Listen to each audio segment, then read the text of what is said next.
ನಮಸ್ಕಾರ. ಎಸ್ ನ್ಯೂಸ್ಗೆ ಸ್ವಾಗತ. ನಾನು ಎಸ್ ದೇವೇಂದ್ರಗೌಡ. ಇಂದಿನ ಮುಖ್ಯಾಂಶಗಳು. ಒಣಗಿದ ಬೆಳೆಗೆ ಪರಿಹಾರ, ಜೋಳ ಖರೀದಿ ಬಾಕಿ ಹಣ ಸರ್ಕಾರ ಶೀಘ್ರವಾಗಿ ಪಾವತಿಸಲು ನಾಡಗೌಡ ಆಗ್ರಹ. ಟಿಎಪಿಎಂಸಿಯಲ್ಲಿ ಜುಲೈ 9 ಮತ್ತು 10ಕ್ಕೆ ಕಾರ ಹುಣ್ಣಿಮೆ ಸಂಭ್ರಮ, ಎತ್ತುಗಳಿಂದ ಕಲ್ಲು ಎಳಿಸುವ ಸ್ಪರ್ಧೆ. ರೈತರಿಗೆ ಡಿಬಿಟಿ ಮೂಲಕ ಪಾವತಿಸಲು ಸರ್ಕಾರದಿಂದ 600 ಕೋಟಿ ಬಿಡುಗಡೆ, ಇದರಲ್ಲಿ ನಮ್ಮ ಭಾಗ ಎಷ್ಟು? ಕೆಪಿಆರ್ಎಸ್ ಪ್ರಶ್ನೆ. ಮುಳ್ಳೂರು ಕ್ಯಾಂಪ್ ಸರ್ಕಾರಿ ಶಾಲೆ ದತ್ತು ಪಡೆದ ಜಿಕೆ ವಿಶ್ವನಾಥ್ ಚೌಧರಿ. ರಾಯಚೂರು ಜಿಲ್ಲೆಯ ಇತಿಹಾಸದಲ್ಲೇ 20 ಕೆಜಿ ಗಾಂಜಾ ವಶ, ಆರೋಪಿಗಳಿಬ್ಬರ ಬಂಧನ. ಎಸ್ಪಿ ಅರುಣಾಂಗ್ಲುಗಿರಿ.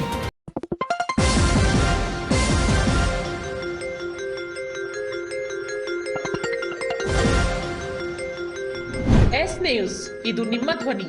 ವಾರ್ತೆಗಳ ವಿವರ.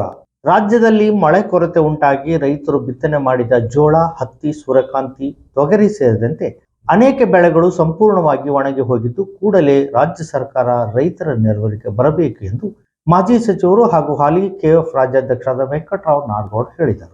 ನಗರದ ಪತ್ರಿಕಾ ಭವನದಲ್ಲಿ ಇಂದು ಸುದ್ದಿಗೋಷ್ಠಿ ನಡೆಸಿ ಮಾತನಾಡಿದ ಅವರು, ತಾಲೂಕಿನಾದ್ಯಂತ ಬಿತ್ತನೆ ಮಾಡಿದ ಬೆಳೆಗಳು ಮಳೆ ಕೊರತೆಯಿಂದ ಸಂಪೂರ್ಣವಾಗಿ ನಾಶವಾಗಿದ್ದು, ತಾಲೂಕಿನ ಜನಪ್ರತಿನಿಧಿಗಳು ನಷ್ಟವಾದ ಬೆಳೆಗಳನ್ನು ಸರ್ವೆ ಮಾಡಿಸಿ ಸೂಕ್ತ ಪರಿಹಾರ ಕೊಡಿಸುವ ಕೆಲಸ ಮಾಡಬೇಕು. ಜೋಳ ಬೆಳೆದ ರೈತರಿಂದ ರಾಜ್ಯ ಸರ್ಕಾರ ಖರೀದಿ ಮಾಡಿ 3 ತಿಂಗಳು ಆಗಿದೆ. ಕೇಂದ್ರ ಸರ್ಕಾರ ಈಗಾಗಲೇ 650 ಕೋಟಿ ರೂಪಾಯಿ ಅನುದಾನ ಬಿಡುಗಡೆ ಮಾಡಿದೆ. ಆದರೂ 272 ಕೋಟಿ 70 ಲಕ್ಷ ರೂಪಾಯಿ ಜಿಲ್ಲೆಯಲ್ಲಿನ ರೈತರ ಹಣ ಬಾಕಿ ಇದೆ. ಜೋಳ ಬೆಳೆದ ರೈತರು ಮುಂಗಾರು 1,25,818, ಹಿಂಗಾರು 7,291 ರೈತರು ನೋಂದಣಿ ಮಾಡಿಸಿದ್ದಾರೆ. ಅದರಲ್ಲಿ 9,372 ರೈತರಿಗೆ ಜೋಳದ ಹಣ ಜಮಾವಾಗಿದೆ. ಮುಂಗಾರು, ಹಿಂಗಾರು ಜೋಳ ನೋಂದಣಿ ಮಾಡಿದ ರೈತರಿಗೆ 282 ಕೋಟಿ 70 ಲಕ್ಷ ರೂಪಾಯಿ ಹಣ ಇನ್ನೂ ಪಾವತಿ ಮಾಡಬೇಕಿದೆ. ಕೇಂದ್ರ ಸರ್ಕಾರ ನೀಡಿದ ಅನುದಾನದಲ್ಲಿ ಬಹುತೇಕ ರಾಗಿ ಬೆಳೆದ ರೈತರಿಗೆ ಪಾವತಿಯಾಗಿದೆ. ಇನ್ನು ಕೇಂದ್ರ ಸರ್ಕಾರದಿಂದ 100 ಕೋಟಿ ಅನುದಾನ ಬರಬಹುದು. ಆದರೆ ನಮಗೆ ಒಟ್ಟು ಜೋಳ ಬೆಳೆದ ರೈತರಿಗೆ 282 ಕೋಟಿ 70 ಲಕ್ಷ ಹಣ ಬೇಕಾಗಿದೆ. ಈ ಭಾಗದ ಜನಪ್ರತಿನಿಧಿಗಳಿಗೆ ರೈತರ ಪರವಾಗಿ ವಿನಂತಿ ಮಾಡಿಕೊಳ್ಳುತ್ತಿದ್ದೇನೆ.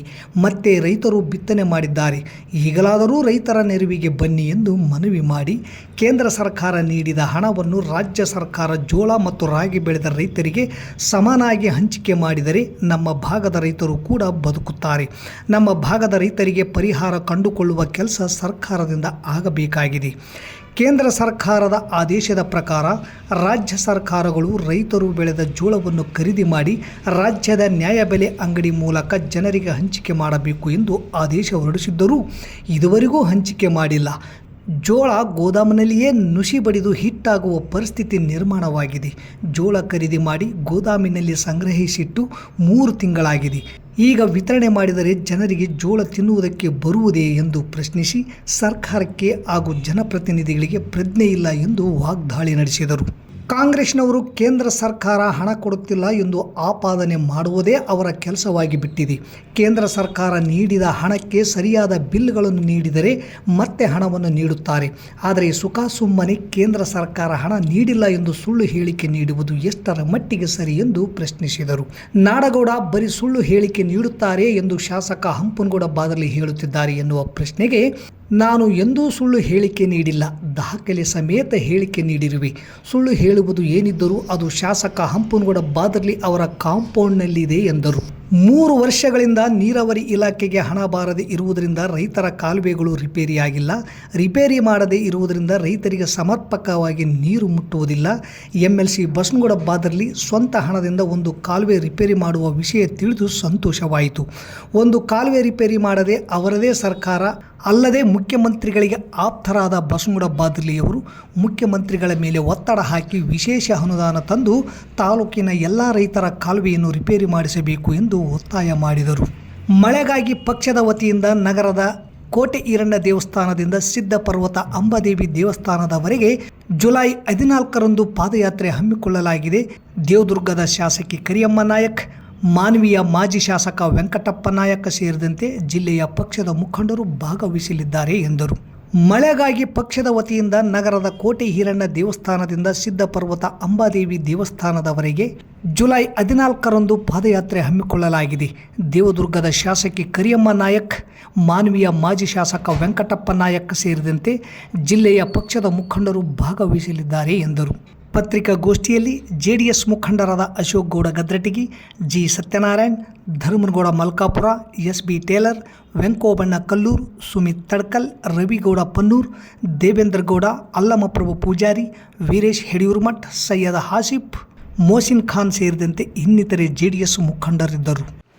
ಇವತ್ತು 282 ಕೋಟಿ 70 ಲಕ್ಷ ಬಾಕಿ ಇದೆ. ರೈತರು ನೋಂದಣಿ ಮಾಡ್ಕೊಂಡಿದ್ದಾರೆ.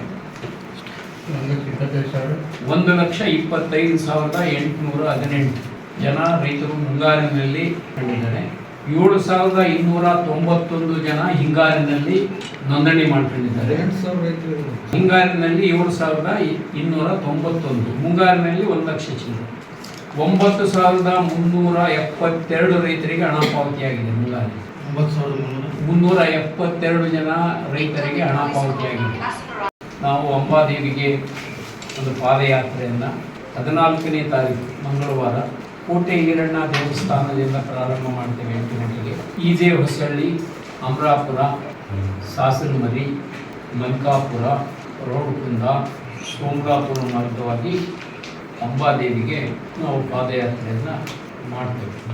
ರೈತರ ಕಾರ ಹುಣ್ಣಿಮೆ ಸಾಂಸ್ಕೃತಿಕ ಕ್ರೀಡಾ ಉತ್ಸವ ಟ್ರಸ್ಟ್ ಹಾಗೂ ಕೃಷಿ ಉತ್ಪನ್ನ ಮಾರುಕಟ್ಟೆ ಸಮಿತಿ ಸಹಯೋಗದಲ್ಲಿ ಜುಲೈ 9 ಹಾಗೂ 10ರಂದು 2 ದಿನಗಳ ಕಾಲ ಜಿಲ್ಲಾ ಮಟ್ಟದ ಸಿಂಧನೂರು ಮುಂಗಾರು ಕಾರ ಹುಣ್ಣಿಮೆ ಸಂಭ್ರಮ 2026 ಸಿಂಧನೂರು ನಗರದಲ್ಲಿ TAPMSC ಜಾಗದಲ್ಲಿ ಆಯೋಜಿಸಲಾಗಿದೆ ಎಂದು ಟ್ರಸ್ಟ್ನ ಅಧ್ಯಕ್ಷರಾದ ಚನ್ನನಗೌಡ ಮೇಟಿ ತಿಳಿಸಿದರು. ನಗರದ ಪತ್ರಿಕಾ ಭವನದಲ್ಲಿ ಜುಲೈ 7 ಸೋಮವಾರ ಸುದ್ದಿಗೋಷ್ಠಿ ನಡೆಸಿ ಮಾತನಾಡಿದ ಅವರು, ಜುಲೈ 9ರಂದು ಗುರುವಾರ ಜಿಲ್ಲಾ ಮಟ್ಟದ, ಜುಲೈ 10 ಶುಕ್ರವಾರದಂದು ತಾಲೂಕು ಮಟ್ಟದ ಸ್ಪರ್ಧೆಗಳು ಕುಷ್ಟಗಿ ರಸ್ತೆಯ ಹಳೆ ಜಾನುವಾರು ಸಂತೆ ಮಾರುಕಟ್ಟೆಯ TAPMC ಜಾಗದಲ್ಲಿ ಬೆಳಗ್ಗೆ 8 ಗಂಟೆಯಿಂದ ನಡೆಯಲಿವೆ. ಈ ಕ್ರೀಡೆಗಳಲ್ಲಿ ಭಾಗವಹಿಸಿ ವಿಜೇತರಾದ ಕ್ರೀಡಾಪಟುಗಳಿಗೆ ಹಾಗೂ ಜಾನುವಾರುಗಳ ಮಾಲೀಕರಿಗೆ ಅಂದೇ ಸಾಯಂಕಾಲ ಬಹುಮಾನ ವಿತರಿಸಲಾಗುವುದು.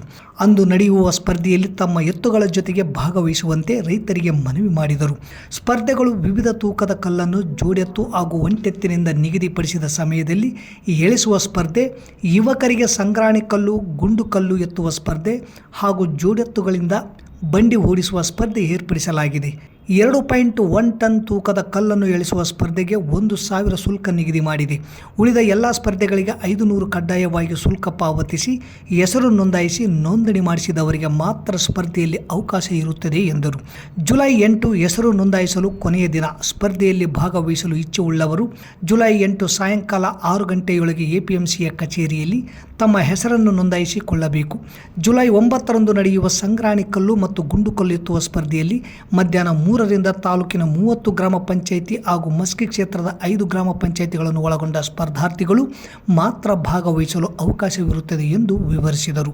ಈ ಸಂದರ್ಭದಲ್ಲಿ ಕಾರ್ಯದರ್ಶಿ ನರಸನಗೌಡ, ನಿಜಲಿಂಗಪ್ಪ, ವೀರೇಶ್ ಯಡಿಯೂರ್ಮಠ್, ರವಿಗೌಡ ಮಲ್ಲದಗುಡ್ಡ, ಭೀಮರಾಯ್, ಹೊಳೆಯಪ್ಪ, ಹಗರಪ್ಪ ಗಾಳಿ, ಅಮರೇಶಪ್ಪ ಬೂತ್ಲದಿನಿ ಸೇರಿದಂತೆ ಇನ್ನಿತರರು ಇದ್ದರು.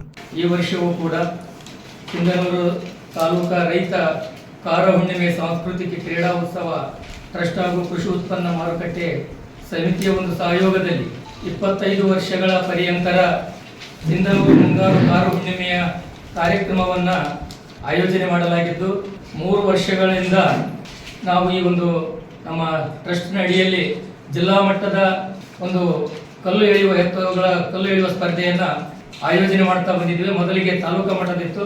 ಈಗ 3 ವರ್ಷಗಳಲ್ಲಿ ಜಿಲ್ಲಾ ಮಟ್ಟ ಮತ್ತು ತಾಲೂಕು ಮಟ್ಟ ಹಾಗೂ ಯುವಕರಿಗಾಗಿ ಸಂಗ್ರಾಣಿ ಕಲ್ಲು ಎತ್ತುವ ಸ್ಪರ್ಧೆ ಹಾಗೂ ಗುಂಡು ಕಲ್ಲು ಎತ್ತುವ ಒಂದು ಸ್ಪರ್ಧೆ, ಅದೇ ರೀತಿ ಇದರಲ್ಲಿ 2.1 ಟನ್ ತೂಕದ ಕಲ್ಲು ಎಳೆಯುವ ಸ್ಪರ್ಧೆ, ಅದೇ ರೀತಿ 1.5 ಟನ್ ಜೋಡೆತ್ತುಗಳಿಂದ ಎಳೆಯುವ ಸ್ಪರ್ಧೆ, ಅದೇ ರೀತಿ 1 ಟನ್ ಕಲ್ಲು ತೂಕದ ಜೋಡೆತ್ತು ಎಳೆಯುವ ಸ್ಪರ್ಧೆ, ಅದರ ಜೊತೆಗೆ ಒಂದೇ ಎತ್ತಿನಿಂದ 1 ಟನ್ನು ಕಲ್ಲು ಎಳೆಯುವ ಸ್ಪರ್ಧೆಯನ್ನ ಆಯೋಜನೆ ಮಾಡಲಾಗಿದೆ.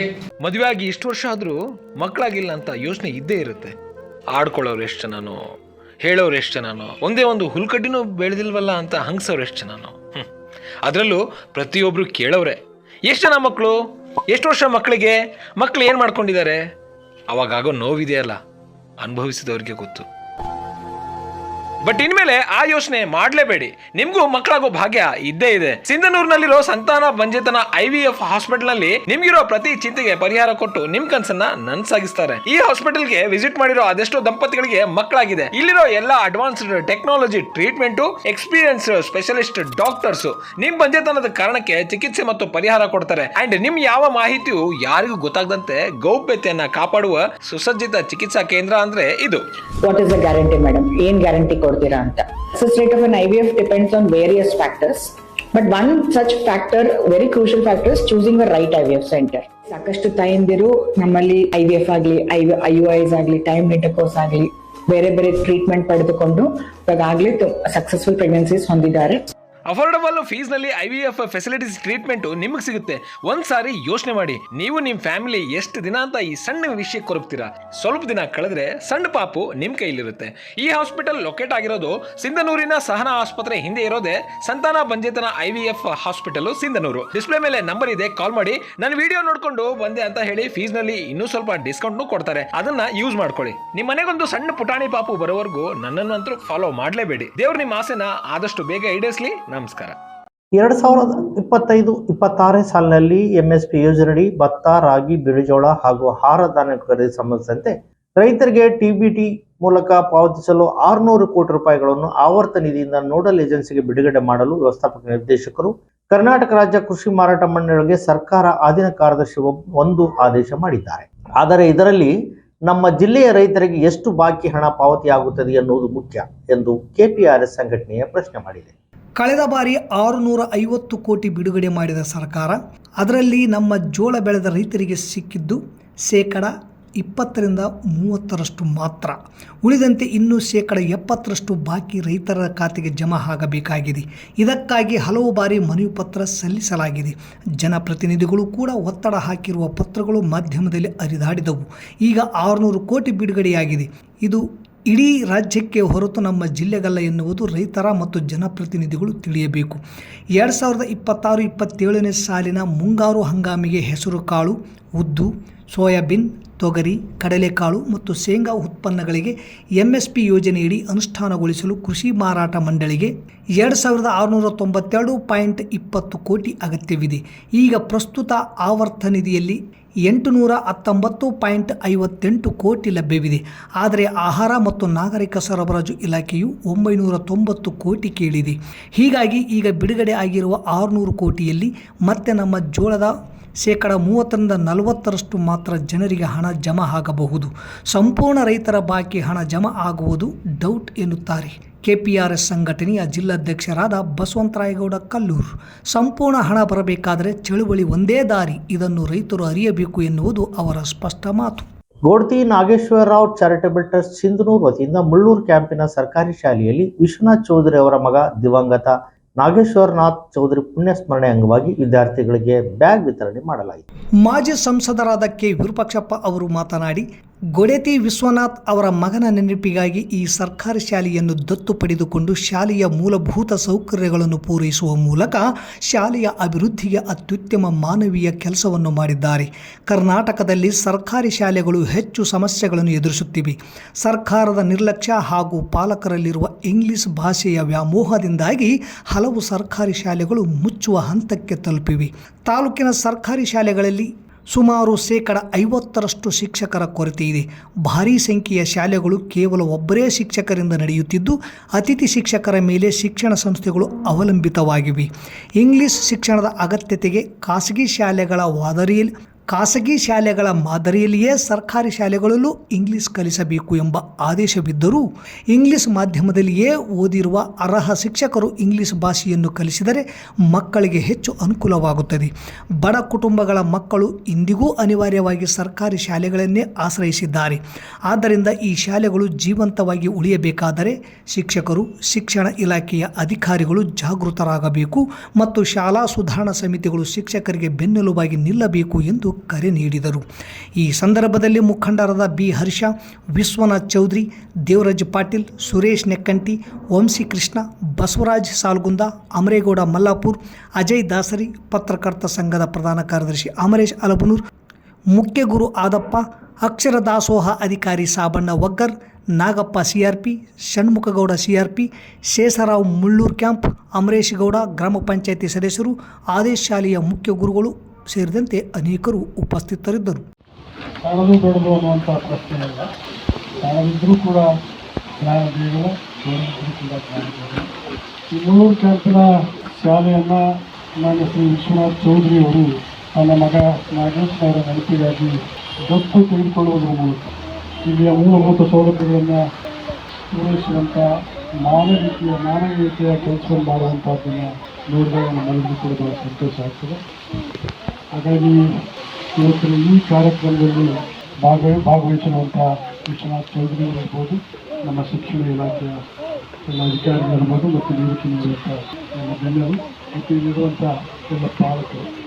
ಗಾಂಜಾ ಮಾರಾಟಕ್ಕೆ ಸಂಬಂಧಿಸಿದಂತೆ ಪೊಲೀಸರು ವಿಶೇಷ ಕಾರ್ಯಾಚರಣೆ ನಡೆಸಿ 2 ಆರೋಪಿಗಳನ್ನು ಬಂಧಿಸಿ 20 ಕೆಜಿ ಗಾಂಜಾ ವಶಪಡಿಸಿಕೊಂಡಿದ್ದಾರೆ ಎಂದು ರಾಯಚೂರು ಜಿಲ್ಲಾ ಪೊಲೀಸ್ ವರಿಷ್ಠಾಧಿಕಾರಿ ಅರುಣಾಂಗ್ಲು ಗಿರಿ ಅವರು ತಿಳಿಸಿದರು. ಸ್ಥಳೀಯ ಶಹರ ಪೊಲೀಸ್ ಠಾಣೆಯಲ್ಲಿ ಸುದ್ದಿಗೋಷ್ಠಿ ನಡೆಸಿ ಮಾತನಾಡಿದ ಅವರು, ಸಿಂಧನೂರು ತಾಲೂಕಿನಲ್ಲಿ ಗಾಂಜಾ ಸೇವನೆ ಪ್ರಕರಣಗಳು ಹೆಚ್ಚಿನ ಸಂಖ್ಯೆಯಲ್ಲಿ ವರದಿಯಾಗುತ್ತಿರುವುದರಿಂದ ಗಾಂಜಾ ಫೆಡ್ಲರ್ಗಳನ್ನು ಪತ್ತೆ ಹಚ್ಚಿ ವಿಶೇಷ ಕಾನೂನು ಕ್ರಮ ಜರುಗಿಸುವ ನಿಟ್ಟಿನಲ್ಲಿ ಜಿಲ್ಲಾ ಹೆಚ್ಚುವರಿ ಪೊಲೀಸ್ ವರಿಷ್ಠಾಧಿಕಾರಿ Harish G, DYSP G Chandrashekhar, circle inspector Vinayak, ಶಹರ ಪೊಲೀಸ್ ಠಾಣೆಯ ಪೊಲೀಸ್ ಇನ್ಸ್ಪೆಕ್ಟರ್ ವೀರಾರೆಡ್ಡಿ ಹೆಚ್ ಇವರ ಮಾರ್ಗದರ್ಶನದಲ್ಲಿ ಬಳಗನೂರು ಪೊಲೀಸ್ ಠಾಣೆಯ PSI ಯರಿಯಪ್ಪ, ಗ್ರಾಮೀಣ ಪೊಲೀಸ್ ಠಾಣೆಯ PSI ಮೋನೇಶ್ ರಾಠೋಡ್ ಹಾಗೂ ತುರ್ವಿಹಾಳ್ ಪೊಲೀಸ್ ಠಾಣೆಯ PSI ಸುಜಾತ, ಬಳಗನೂರು ಪೊಲೀಸ್ ಠಾಣೆಯ ASI ಸಿದ್ದಪ್ಪ, ಸಿಬ್ಬಂದಿ ರವಿ, ದೇವಪ್ಪ, ವೆಂಕಟೇಶ್, ರೇವಣಸಿದ್ದಪ್ಪ, ಸಂಗಯ್ಯ, ರಮೇಶ್, ನಾಗರಾಜ್, ಗೋಪಾಲ್, ರಾಮಪ್ಪ, ಪ್ರಕಾಶ್, ಮಲ್ಲನಗೌಡ ಒಳಗೊಂಡ ಒಂದು ತಂಡವನ್ನು ರಚಿಸಲಾಗಿತ್ತು. ಈ ತಂಡ ವಿಶೇಷ ಕಾರ್ಯಾಚರಣೆ ನಡೆಸಿ ಸೋಮವಾರ ತಾಲೂಕಿನ RH ನಂಬರ್ 2 ಕ್ಯಾಂಪಿನ ದೀನಬಂಧು ಧೀರೇಂದ್ರ ಮಂಡಲ್, ಬಸವರಾಜೇಶ್ವರಿ ಕ್ಯಾಂಪಿನ ಶಂಭು ಕೃಷ್ಣ ಸರ್ದಾರ್ ಎಂಬ 2 ಆರೋಪಿಗಳನ್ನು ಪತ್ತೆ ಮಾಡಿ ಬಂಧಿಸಿದೆ. ಅವರಿಂದ 20,07,400 ಬೆಲೆ ಬಾಳುವ ಒಣ ಗಾಂಜಾ ಹಾಗೂ ಹೋಂಡಾ ಡ್ರಮ್ ಯುಗ್ ಮೋಟಾರ್ ಸೈಕಲ್ ಅನ್ನು ಜಪ್ತಿ ಮಾಡಿಕೊಳ್ಳಲಾಗಿದೆ. ಆರೋಪಿತರ ವಿರುದ್ಧ ಬಳಗನೂರು ಪೊಲೀಸ್ ಠಾಣೆಯಲ್ಲಿ ಪ್ರಕರಣ ದಾಖಲಾಗಿದ್ದು ತನಿಖೆ ಮುಂದುವರಿಸಲಾಗಿದೆ ಎಂದು ಹೇಳಿದರು. ರಾಯಚೂರು ಜಿಲ್ಲೆಯ ಇತಿಹಾಸದಲ್ಲಿಯೇ ಇಷ್ಟೊಂದು ಪ್ರಮಾಣದ ಗಾಂಜಾ ವಶಪಡಿಸಿಕೊಂಡಿರುವುದು ಇದೇ ಪ್ರಥಮ ಬಾರಿಯಾಗಿದೆ. ನಿರಂತರವಾಗಿ ಗಾಂಜಾ ಪ್ರಕರಣಗಳನ್ನು ಭೇದಿಸುತ್ತಿದ್ದು ಸಂಪೂರ್ಣವಾಗಿ ಇಲ್ಲದಂತೆ ಮಾಡಲು ಎಲ್ಲ ವಿಧದಲ್ಲಿ ಕ್ರಮ ಕೈಗೊಳ್ಳಲಾಗುವುದು ಎಂದು ಪ್ರತಿಕ್ರಿಯಿಸಿದರು. ಅಕ್ರಮ ಮರಳು ಸಾಗಾಣಿಕೆ ಕುರಿತು ಕೇಳಿದ ಪ್ರಶ್ನೆಗೆ ಕಂದಾಯ, ಲೋಕೋಪಯೋಗಿ ಮತ್ತು ಗಣಿ ಹಾಗೂ ಭೂವಿಜ್ಞಾನ ಇಲಾಖೆಯ ಸಹಕಾರದೊಂದಿಗೆ ಅತ್ಯಂತ ಕ್ರಿಯಾಶೀಲವಾಗಿ ಕಾರ್ಯನಿರ್ವಹಿಸುವಂತೆ circle inspector Vinayak, police inspector Veerareddy ಅವರಿಗೆ ಜಿಲ್ಲಾ ಪೊಲೀಸ್ ವರಿಷ್ಠಾಧಿಕಾರಿ ಸೂಚನೆ ನೀಡಿದರು.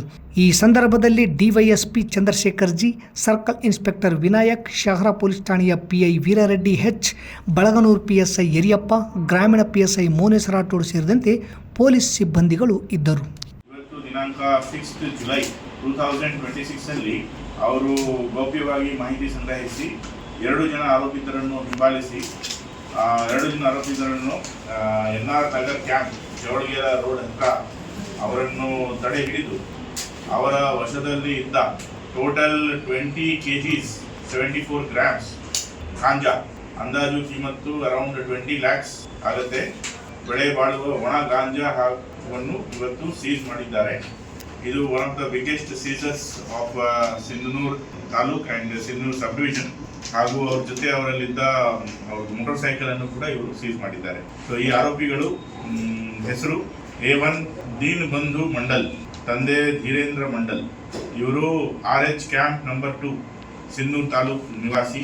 ಇನ್ನ A2 ಇವರ ಹೆಸರು ಶಂಭು ಸರ್ದಾರ್, ಇವ್ರ ವಯಸ್ಸು 31 years, ಇವರು ಕೂಡ ಬಸವರಾಜೇಶ್ವರಿ ಕ್ಯಾಂಪ್ ಸಿಂಧನೂರು ತಾಲೂಕ್ ನಿವಾಸಿ. ಸೊ ಇವರನ್ನ ಗೌಪ್ಯವಾಗಿ ಮಾಹಿತಿ ಸಂಗ್ರಹಿಸಿ ಹಿಂಬಾಲಿಸಿಬಿಟ್ಟು ಇವತ್ತು ಈ ಕಾರ್ಯಾಚರಣೆಯನ್ನು ಮಾಡಿದ್ದಾರೆ. ಇವರ ಕಾರ್ಯಾಚರಣೆಗೆ ನಾನು ಶ್ಲಾಘನೆಯನ್ನು ವ್ಯಕ್ತಪಡಿಸಿ ಯಾರ್ಯಾರು ಈ ಕಾರ್ಯಾಚರಣೆಯಲ್ಲಿ ಭಾಗವಹಿಸಿದ್ದಾರೆ ಅವರಿಗೆ ರಿವಾರ್ಡ್ ರೋಡ್ ಆ್ಯಂಡ್ ಪರೇಡಲ್ಲಿ ಕೂಡ ಅಪ್ರಿಸಿಯೇಷನ್ ಸರ್ಟಿಫಿಕೇಟ್ಸ್ ಕೊಡ್ತಾರೆ. Thank you. ಲೋಕೋಪಯೋಗಿ ಇಲಾಖೆಯ ಇಇ ವೆಂಕಟೇಶ್ ಗಲಗ್ ವಿರುದ್ಧ ಇಲ್ಲಸಲ್ಲದ ಆರೋಪ ಮಾಡುವುದನ್ನು ಬಿಡಬೇಕು ಎಂದು ಅರುಣಕುಮಾರ್ ನಾಯಕ್ ಹೇಳಿದರು. ನಗರದ ಪತ್ರಿಕಾ ಭವನದಲ್ಲಿ ಕರೆದ ಸುದ್ದಿಗೋಷ್ಠಿಯನ್ನು ನಡೆಸಿ ಮಾತನಾಡಿದ ಅವರು, ಡಬಲ್ ಇ ವೆಂಕಟೇಶ್ ಗಲಗ ಯಾವುದೇ ಅವ್ಯವಹಾರ ಮಾಡಿಲ್ಲ.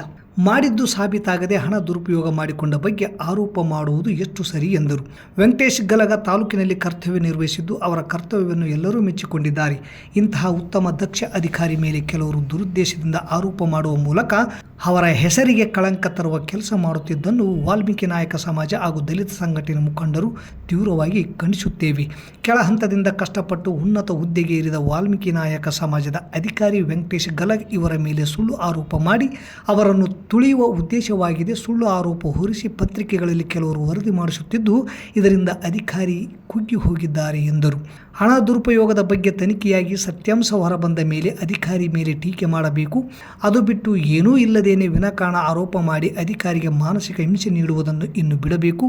ಆರೋಪ ಮಾಡುತ್ತಾ ಹೋದರೆ ನಾವು ಅನಿವಾರ್ಯವಾಗಿ ಆರೋಪ ಮಾಡುವವರ ವಿರುದ್ಧ ಮುಂದೆ ಪ್ರತಿಭಟನೆ ನಡೆಸಬೇಕಾಗುತ್ತದೆ ಎಂದು ಪ್ರಥಮ ದರ್ಜೆ ಗುತ್ತಿಗೆದಾರ ಆಂಜನೇಯ ನಾಯಕ್ ರಾಗಲ್ಪರ್ವಿ ಎಚ್ಚರಿಕೆಯನ್ನು ನೀಡಿದರು. ದಲಿತ ಸಂಘರ್ಷ ಸಮಿತಿಯ ಮುಖಂಡ ಮಹಾದೇವ ದುಮ್ತಿ, ವಿವಿಧ ಸಮಾಜದ ಮುಖಂಡರಾದ ಬಸವರಾಜ್ ಕೆಸರಟ್ಟಿ ಮಲ್ಲಾಪುರ್, ಮೋನೇಶ್ ನಾಯಕ್, ಈಳೂರ ಕ್ಯಾಂಪ್, ದೇವೇಗೌಡ ಉದ್ಬಾಳ್, ನಾರಾಯಣಸ್ವಾಮಿ ನಾಯಕ್ ದುಮ್ತಿ, ಚಂದ್ರಶೇಖರ್ ಯಾಪಲ್ಪರ್ವಿ, ಹುಸೇನಪ್ಪ, ಮಹಾದೇವಪ್ಪ, ಪಾಮಯ್ಯ ರಾಗಲ್ಪರ್ವಿ, ಮನ್ಸೂರ್ ಸೇರಿದಂತೆ ಇನ್ನಿತರರು ಪತ್ರಿಕಾಗೋಷ್ಠಿಯಲ್ಲಿ ಉಪಸ್ಥಿತರಿದ್ದರು. ವೆಂಕಟೇಶ್ ಗಲಗ್ ಅವರ ಮೇಲೆ ಇಲ್ಲಸಲ್ಲದ ಆರೋಪ ಮಾಡುತ್ತಿರುವವರ ವಿರುದ್ಧ ನಮ್ಮ ಈ ಹೇಳಿಕೆ. ಯಾಕೆ ಅವರು ಪರವಾಗಿ ನಾವು ಹೇಳಿಕೆ ಕೊಡ್ತೀವಿ ಅಂತಂದರೆ, ಅವರು ಭಾಳ ವರ್ಷಗಳಿಂದ ನಮ್ಮ ಸಿಂಧನೂರಲ್ಲಿ ಕೆಲಸ ಮಾಡಿ ಸಿಂಧನೂರಲ್ಲಿ ಎಲ್ಲ ಅವರು ತಮ್ಮ ಅಧಿಕಾರ ಅವಧಿಯಲ್ಲಿ ಏನೇನು ಮಾಡಬೇಕು ಅದೆಲ್ಲ ಮಾಡ್ಯಾರ. ಹಾಗಾಗಿ ಅವ್ರಿಗೆ ಭಾಳ ನಮಗೆ ಚಿರಪರಿಚಿತರು. ಅವರು ಕೆಳದ ಹಂತದಿಂದ ಮೇಲಂತವರೆಗೆ ಹೋಗ್ಯಾರ. ಯಾಕಂದರೆ ಕೆಳ ಹಂತದಿಂದ ಮೇಲಂತವರೆಗೆ ಹೋಗ್ಬೇಕಾಗ್ತಪ್ಪ ಅಂದ್ರೆ ಅವ್ರು ಎಷ್ಟು ಕಷ್ಟಪಡ್ತಾರೆ, ಅವ್ರ ಶ್ರಮ ಎಷ್ಟೈತೆ ಅನ್ನೋದು ನಮಗೆ ಗೊತ್ತೈತಿ. ಹಾಗಾಗಿ ನಾವು ಅವ್ರ ಬಗ್ಗೆ ಭಾಳ ತಿಳ್ಕೊಂಡಿದ್ದೀವಿ. ತಿಳ್ಕೊಂಡ ಸಂಬಂಧನೇ ನಾವು ಯಾರು ಅವ್ರ ವಿರುದ್ಧ ಏನು ಪತ್ರಿಕೆ ಹೇಳಿಕೆ ಆಗಿರ್ಬೋದು, ಸಾಮಾಜಿಕ ಜಾಲತಾಣದಲ್ಲಿ ಆಗಿರ್ಬೋದು, ಮತ್ತು ಪತ್ರಿಕೆ ಮುಖಾಂತರ ಆಗಿರ್ಬೋದು ಹೇಳಿಕೆಯನ್ನು ಕೊಟ್ಟಿದ್ದಾರಲ್ಲ, ಅವರು ಅವ್ರ ನೈಜತೆಯನ್ನು ಅರ್ಥ ಮಾಡಿಕೊಂಡು, ಯಾಕಪ್ಪ ಅಂತಂದ್ರೆ ಏನೇ ಒಂದು ಪ್ರತಿಯೊಂದು ಟೆಂಡರ್ ಆಗ್ಬೇಕಾಗತ್ತಪ್ಪ ಅಂದ್ರೆ ಈಗ ಕೆಳ ಅಧಿಕಾರಿಗಳಿಂದ ಹಿಡ್ಕೊಂಡು ಮೇಲಿನ ಅಧಿಕಾರಿಗಳವರೆಗೆ ಪರಿಶೀಲನೆ ಮಾಡ್ತಕ್ಕಂಥ ಅಧಿಕಾರ ಎಲ್ಲ ಇಲಾಖೆಯಲ್ಲಿ ಇತ್ತು. ಅವರೊಂದು ಇಲಾಖೆ ಅಂತಲ್ಲ. ಇಲ್ಲಿಗೆ ವಾರ್ತಾ ಪ್ರಸಾರ ಮುಕ್ತಾಯವಾಯಿತು. ನಿರಂತರ ಸುದ್ದಿಗಾಗಿ ವೀಕ್ಷಿಸಿ ಎಸ್ ನ್ಯೂಸ್. ಇದು ನಿಮ್ಮ ಧ್ವನಿ. ನಮಸ್ಕಾರ. ಪ್ರಿಯ ಪಾಲಕರೇ, ನಿಮ್ಮ ಮಕ್ಕಳ ಉಜ್ವಲ ಭವಿಷ್ಯಕ್ಕಾಗಿ ಕೇಂದ್ರ ಮತ್ತು ರಾಜ್ಯ ಸರ್ಕಾರದಿಂದ ಮಾನ್ಯತೆ ಪಡೆದಿರುವ ಸನ್ರೈಸ್ ಗ್ರೂಪ್ ಆಫ್ ಇನ್ಸ್ಟಿಟ್ಯೂಷನ್ ಹಾಗೂ D pharmacy, nursing, paramedical college Sindhanur ಸಂಸ್ಥೆಗೆ ಇಂದೇ ಭೇಟಿ ನೀಡಿ ಆರೋಗ್ಯ ಕ್ಷೇತ್ರದಲ್ಲಿ ನಿಮ್ಮ ಭವಿಷ್ಯವನ್ನು ನಿರ್ಮಿಸಿಕೊಳ್ಳಿ. ಕಾಲೇಜಿನಲ್ಲಿರುವ ಕೋರ್ಸ್ಗಳು: ಡಿ ಫಾರ್ಮಸಿ ಅವಧಿ 2 ವರ್ಷ, ವಿದ್ಯಾರ್ಹತೆ PUC ಸೈನ್ಸ್ ಪಾಸ್ ಅಥವಾ NIOS ಪಾಸ್. ನರ್ಸಿಂಗ್ GNM ಅವಧಿ 3 ವರ್ಷ, ವಿದ್ಯಾರ್ಹತೆ PUC ಕಲಾ ವಿಜ್ಞಾನ ಮತ್ತು ವಾಣಿಜ್ಯ. Paramedical college DMLT, DHI, DOT and AT ಅವಧಿ 3 ವರ್ಷ, ವಿದ್ಯಾರ್ಹತೆ SSLC ಹಾಗೂ ದ್ವಿತೀಯ PUC ವಿಜ್ಞಾನ ಪಾಸ್. ಈ ಸಂಸ್ಥೆಯ ವಿಶೇಷತೆಗಳು: ಅನುಭವಿ ಹಾಗೂ ನುರಿತ ಉಪನ್ಯಾಸಕರಿಂದ ಬೋಧನೆ, ವಿದ್ಯಾರ್ಥಿಗಳಿಗೆ ಪ್ರಾಯೋಗಿಕ ಹಾಗೂ ವೈದ್ಯಕೀಯ ಕಲಿಕಾ ಅನುಭವವನ್ನು ಹೆಚ್ಚಿಸುವ ಉದ್ದೇಶದಿಂದ ಸಿಂಧನೂರು ಪಟ್ಟಣದ ವಿವಿಧ ಆಸ್ಪತ್ರೆಗಳಲ್ಲಿ ವೈದ್ಯರು ಮತ್ತು ಹಿರಿಯ ನರ್ಸ್ಗಳ ಮಾರ್ಗದರ್ಶನದಲ್ಲಿ ಪ್ರಾಯೋಗಿಕ ಕಲಿಕೆ. ಪ್ರತಿ ಶನಿವಾರ ತಜ್ಞ ವೈದ್ಯರಿಂದ ವಿಶೇಷ ಉಪನ್ಯಾಸ. ವಿದ್ಯಾರ್ಥಿಗಳಿಗೆ ಕಲಿಕಾ ಅನುಭವಕ್ಕಾಗಿ ಸಿಂಧನೂರು ಹಾಗೂ ವಿವಿಧ ನಗರದ ವೈದ್ಯರ ವತಿಯಿಂದ ಉಚಿತವಾಗಿ ನಡೆಯುವ ಸುಮಾರು ಆರೋಗ್ಯ ತಪಾಸಣಾ ಶಿಬಿರ ಹಾಗೂ ಸ್ವಯಂ ಪ್ರೇರಿತ ರಕ್ತದಾನ ಶಿಬಿರದಲ್ಲಿ ವಿದ್ಯಾರ್ಥಿಗಳು ಭಾಗವಹಿಸಿ ವಿಶೇಷ ಕಲಿಕಾ ಅನುಭವವನ್ನು ಪಡೆದಿರುತ್ತಾರೆ. ಸಮಾಜದಲ್ಲಿ ಆರೋಗ್ಯದ ಅರಿವು ಮೂಡಿಸುವ ಉದ್ದೇಶದಿಂದ ವಿದ್ಯಾರ್ಥಿಗಳ ಸಹಭಾಗಿತ್ವದಲ್ಲಿ ವಿವಿಧ ಆರೋಗ್ಯ ಜಾಗೃತಿ, ಆರೋಗ್ಯ ಜಾಥಾ ಕಾರ್ಯಕ್ರಮಗಳು ಹಾಗೂ ಆರೋಗ್ಯ ಶಿಕ್ಷಣ ಚಟುವಟಿಕೆಗಳನ್ನು ಹಮ್ಮಿಕೊಳ್ಳಲಾಗುತ್ತದೆ. ಪರಿಸರ ಸ್ವಚ್ಛತೆ ಮತ್ತು ಆರೋಗ್ಯಕರ ಜೀವನ ಶೈಲಿಯ ಕುರಿತು ಜನರಲ್ಲಿ ಅರಿವು ಮೂಡಿಸಲಾಗುತ್ತದೆ. ಸುಸಜ್ಜಿತ ಕಟ್ಟಡಗಳು, ಸ್ಮಾರ್ಟ್ ಕ್ಲಾಸಸ್, ಆಧುನಿಕ ಲ್ಯಾಬ್ ಸೌಲಭ್ಯಗಳು ಹಾಗೂ ಪ್ರಾಯೋಗಿಕ ತರಬೇತಿ ವ್ಯವಸ್ಥೆ. ವಿದ್ಯಾರ್ಥಿಗಳ ಸುರಕ್ಷತೆಗಾಗಿ CC ಕ್ಯಾಮೆರಾ ಅಳವಡಿಸಲಾಗಿದೆ. ವಿದ್ಯಾರ್ಥಿಗಳಿಗೆ ವಿವಿಧ ಖಾಸಗಿ ಆಸ್ಪತ್ರೆಗಳು ಹಾಗೂ ವಿವಿಧ ಫಾರ್ಮಾ ಕಂಪನಿಗಳ ಸಹಯೋಗದಲ್ಲಿ ಕ್ಯಾಂಪಸ್ ಸಂದರ್ಶನದ ಮೂಲಕ ನೇರ ಉದ್ಯೋಗದ ಅವಕಾಶವನ್ನು ಕಲ್ಪಿಸಲಾಗುತ್ತದೆ. ಪ್ರವೇಶಕ್ಕಾಗಿ ಹಿಂದೆ ಸಂಪರ್ಕಿಸಿ.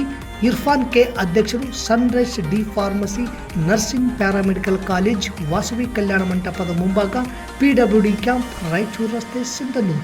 Mobile number 8197143588, 8904242655, 90367313885.